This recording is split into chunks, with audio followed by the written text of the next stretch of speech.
February 4ನೇ ತಾರೀಕು ಗುರು ವಕ್ರ ತ್ಯಾಗವನ್ನು ಮಾಡ್ತಾ ಇದ್ದಾನೆ. ಅಕ್ಟೋಬರ್ 9ನೇ ತಾರೀಕಿನಿಂದ ವೃಷಭ ರಾಶಿಯಲ್ಲಿ ಗುರು ವಕ್ರೆಯಾಗಿದ್ದ ಮತ್ತು ಇಂದಿನಿಂದ ಮೇ ತಿಂಗಳವರೆಗೆ ಗುರು ವೃಷಭದಲ್ಲಿ ನೇರವಾಗಿ ಸಂಚರಿಸ್ತಾನೆ. ಇದರಿಂದ ಯಾವ ರಾಶಿಗೆ ಯಾವ ಫಲ ಆಗುತ್ತೆ ಅನ್ನೋದನ್ನ ನೋಡೋಣ. ಮೇಷ ರಾಶಿಗೆ ಈ ವಕ್ರ ತ್ಯಾಗದಿಂದ ಸುಖ ಸ್ಥಾನದಲ್ಲಿ ಗುರು ಇರೋದ್ರಿಂದ ಹಿಂದಿನ 10 ವರ್ಷಗಳಲ್ಲಿ ಕಾಣದಷ್ಟು ನೆಮ್ಮದಿ ಸಂಸಾರ ಸುಖವನ್ನು ನೀವು ಕಾಣ್ತೀರಿ. ವೃಷಭ ರಾಶಿಯವರಿಗೆ ಗುರು ನಿಮ್ಮ ರಾಶಿಯಲ್ಲೇ ವಕ್ರಿಯಾಗಿದ್ದ ಈಗ ಗುರು ವಕ್ರ ತ್ಯಾಗ ಮಾಡೋದ್ರಿಂದ ಬೇರೆಯವರು ಅಂದುಕೊಳ್ಳದ ರೀತಿಯಲ್ಲಿ ನೀವು ಬದಲಾಗ್ತಾ ಇದ್ದೀರಿ. ಆ ಒಳ್ಳೆಯ ಬದಲಾವಣೆಗಳು ಈಗ ನಿಮ್ಮಲ್ಲಿ ಕಂಡು ಬರುತ್ತೆ.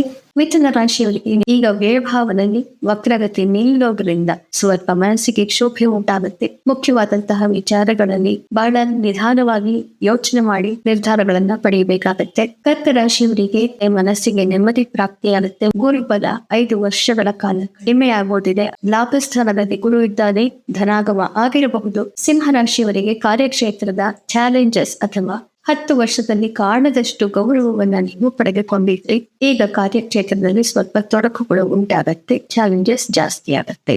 ಕನ್ಯಾ ರಾಶಿಯವರಿಗೆ ಭಾಗ್ಯ ಸ್ಥಾನದಲ್ಲಿ ಗುರು ವಕ್ರ ತ್ಯಾಗ ಮಾಡ್ತಾ ಇದ್ದಾನೆ. 10 ವರ್ಷದಲ್ಲಿ ಕಾಣದಷ್ಟು ಉತ್ತಮ ಸ್ಥಾನಕ್ಕೆ ನೀವು ಸಮಾಜದಲ್ಲಿ ಈಗ ಹೋಗಿಸ್ತೀರಿ. ತುಲಾ ರಾಶಿಯವರಿಗೆ ರಂಧ್ರ ಭಾವದಲ್ಲಿ ಗುರು ವಕ್ರ ತ್ಯಾಗ ಮಾಡ್ತಾ ಇರೋದ್ರಿಂದ ಮನಸ್ಸಿಗೆ ಕ್ಷೋಭೆ ಹೆಚ್ಚಾಗತ್ತೆ. ಅಕ್ಟೋಬರ್ಗಿಂತ ಹಿಂದೆ ಇದ್ದಂತಹ ತೊಂದರೆಗಳು ಈಗ ಮರುಕಳಿಸುವಂತಹ ಸಾಧ್ಯತೆಗಳು ಬಹಳ ಜಾಸ್ತಿ ಇರುತ್ತೆ. ವೃಶ್ಚಿಕ ರಾಶಿಯವರಿಗೆ ಗುರು ವಕ್ರಿ ಮುಗಿಯೋದು ಬಹಳನೇ ಒಳ್ಳೆಯ ಸಮಯವನ್ನು ತಂದು ಕೊಡುತ್ತೆ. ಮದುವೆ, ಪ್ರೇಮ ಪ್ರೀತಿ ಪ್ರಕರಣ, ದಾಂಪತ್ಯ ಇತ್ಯಾದಿಗಳಲ್ಲಿ ಮೊಳಕು ಉಂಟಾಗಿದ್ದಂತಹ ದಂಪತಿ ಬಹಳ ಸ್ವಾರಸ್ಯಕರವಾದಂತಹ ಮತ್ತು ಮನಸ್ಸಿಗೆ ಆಹ್ಲಾದ ಕೊಡುವಂತಹ ಇತ್ಯಾದಿಗಳು ಈಗ ಸಾಧ್ಯವಾಗುತ್ತೆ.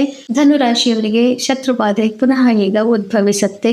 ಮನಸ್ಸಿಗೆ ಸ್ವಲ್ಪ ಕ್ಲೇಶ ಉಂಟಾಗುತ್ತೆ. ಜಯ ನಿಮ್ಮದೇ ಆದರೂ ಕೂಡ ಶತ್ರುಗಳ ಬಾಧೆಯನ್ನ ನೀವು ಅನುಭವಿಸಲೇಬೇಕಾಗತ್ತೆ. ಇದರಿಂದ ಆರೋಗ್ಯದಲ್ಲಿ ಏರುಪೇರಾಗಬಹುದು. ಮಕರ ರಾಶಿಯವರಿಗೆ ಪುನಃ ಗುರುಬಲ ಮೂಡಿ ಬಂದಿದೆ. ಇನ್ನು ಮುಂದೆ 7 ವರ್ಷಗಳ ಕಾಲ ನಿಮಗೆ ಗುರುಬಲ ಇರುತ್ತೆ. ಆದ್ದರಿಂದ ನಿಮ್ಮ ಕಷ್ಟಗಳೆಲ್ಲ ಬಗೆಹರಿತು ಅಂತ ತಿಳ್ಕೊಳ್ಳಿ. ಇದು ಬಹಳನೇ ಒಳ್ಳೆಯ ಗೋಚಾರ ಆಗಿ ಪರಿಣಮಿಸುತ್ತೆ. ಕುಂಭ ರಾಶಿಯವರಿಗೆ ಈಗ ಮನೆಯಲ್ಲಿ ಸ್ವಲ್ಪ ಕಿರಿಕಿರಿ ಆಗುತ್ತೆ. ಮನೆಯಲ್ಲಿ ನೆಮ್ಮದಿ ಇದ್ರೂ ಕೂಡ ಬೇರೆ ಯೋಚನೆಗಳಿಂದ ಊಟ ತಿಂದಿದ್ದು ಬೈಗೆ ಹತ್ತದೇ ಇರುವಂತಹ ಈಗ ಕೊನೆಯಾಗಿ 7 ವರ್ಷ ಗುರುಬಲ ಬರುತ್ತೆ. ಎಲ್ಲವೂ ಸರಿ ಹೋಗುತ್ತೆ. ಮೀನ ರಾಶಿಯವರಿಗೆ ನಿಮ್ಮ ತೃತೀಯ ಪರಾಕ್ರಮ ಭಾವದಲ್ಲಿ ಗುರು ವಕ್ರ ತ್ಯಾಗ ಮಾಡ್ತಾ ಇದ್ದಾನೆ. ಇದರಿಂದ ಅಣ್ಣ ತಮ್ಮನಿಂದ ಕೆಲವರಿಗೆ ಒಳ್ಳೆಯದಾಗೋದಿದೆ. ಗುರು ಹಿಂದೆ 12 ವರ್ಷಗಳಲ್ಲಿ ಕೊಡದಷ್ಟು ಭ್ರಾತೃ ಪ್ರೇಮವನ್ನ ಈಗ ನಿಮಗೆ ಕೊಡ್ತಾನೆ. ನಿಮ್ಮ ಪರಾಕ್ರಮ ಹೆಚ್ಚಾಗತ್ತೆ. ಕಾರ್ಯಕ್ಷೇತ್ರದಲ್ಲಿ ಮುಂದುವರಿಯಬಹುದು ಅನ್ನುವಂತಹ ಭಾವನೆ ಹೆಚ್ಚಾಗತ್ತೆ.